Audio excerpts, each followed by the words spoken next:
a segment that I call generic questions. Those of you that have seen my videos before, you'll know this is the segment where I ask my guests questions they might get asked on social media, such as Jimmy's favorite match, Oh favorite boy. wrestling pay-per-view, favorite wrestler's theme, favorite tag team, and favorite wrestler. Questions Jimmy, how come you haven't fired Sean Ross Sapp? that you should not. Yeah, Oh, get that that on one. Twitter. Fair enough. I get that on Twitter. I like Sean, so I'm not going to ask that question. But yeah, questions that he might be asked on social media. So now he'll have a place to be like, I've answered this. Please go watch this. So, what's your favorite match of all time? That's a tough question. So, I know that there's going to be certain fans that are going to shit on me for this, but that's okay.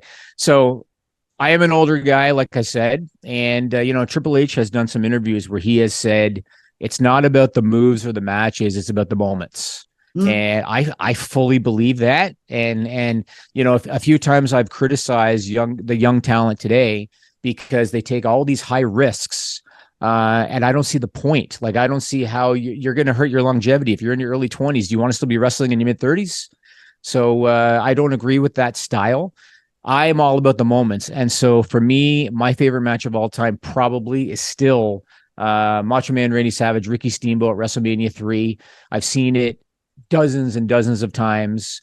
And it got a lot of props for being a great in-ring match, but that's not why I love it. That's one reason, I suppose, but why I love it is the story going in. The story going in was that Randy Savage was this unbeatable champion who treated his manager like shit. Ricky Steamboat got injured with the ring bell, was supposed to retire, made the big comeback, and decided, I'm going to get even with you, not by hurting you in the ring. I'm going to get even with you by taking the one thing that means more to you than anything, and that's the Intercontinental Championship. And that was the story going in. And so I love the story. I love the characters. I love the match. That's still my favorite. And I'm still a big, Hogan slams Andre guy. I've seen that body slam hundreds of times. Shitty match, great finish.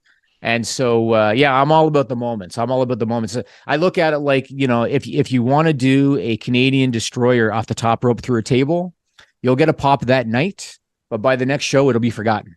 If you can come up with a moment, people are going to remember that weeks, months, even years later. And so I'm a moment guy more so than a match guy.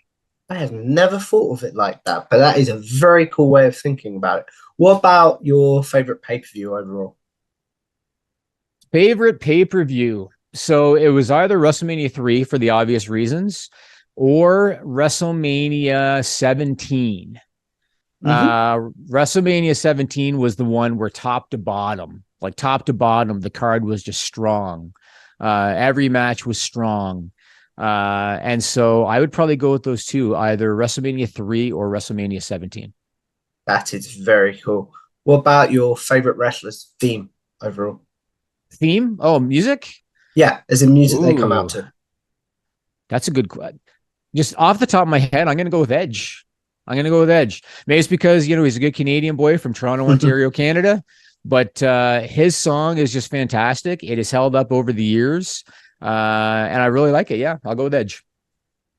He's like me when it comes to Edge, where you watch his older stuff and he hasn't got You Think You Know Me, and it's like, that is very strange. Like his 2002 thing, for example.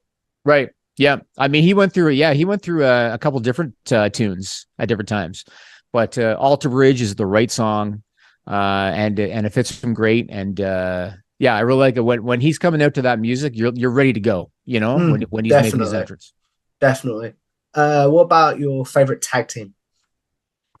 Either the British Bulldogs, which I'm sure you'll appreciate. Yep, definitely. The British Bulldogs or the Steiner Brothers. I love the Steiner Brothers. If anybody watching this, if you weren't a WCW fan, go back and watch some of their stuff. They were so innovative. Everything they did, it looked like it was going to kill you. The Steiners were amazing. So I would go with the Bulldogs or the Steiners. And then finally, as we wrap this up, who is your favorite wrestler of all time? I have to go by era or by period because I don't have an all-time favorite. So my very first favorite of all time was Andre the Giant. And again, if you're a newer fan, you might not even know who the hell Andre the Giant is. If he stood in the That's ring just today, blasphemy. I hope it could be. It could be. Well, you know what? If he stood in the ring today with Omos, he might not look so impressive. Ooh. But back in the mid '80s, when there was nobody like him, he just had this aura about him, and he was a very underrated worker. Andre the Giant was an excellent worker in his younger days. And he's my very first favorite. So I was a big Andre the Giant guy. After him, Macho Man Randy Savage was my guy. He was a phenomenal Intercontinental Champion. He took on everybody. He was kind of like Gunther today. He took on everybody. And so I love Randy Savage. I'd like to see. That would have been very interesting, right? Savage in his prime. And then after Savage, it was Bret the Hitman Hart. I'm Canadian through and through. Bret Hart was iconic in Canada. And so I was a Bret Hart guy. And after Bret Hart, probably Brock Lesnar would be the last one. I've loved Brock Lesnar since he started out. Like I said, when he's out there, it's so easy to get caught up in the moment with him. And he is so underrated as a worker. He is elite level as a worker. And a lot of his peers say that in interviews. A lot of his peers talk about how good Brock is, how smart he is. And he moved to Canada. Good for you, Brock Lesnar. So he's probably cool. my most recent favorite. That's where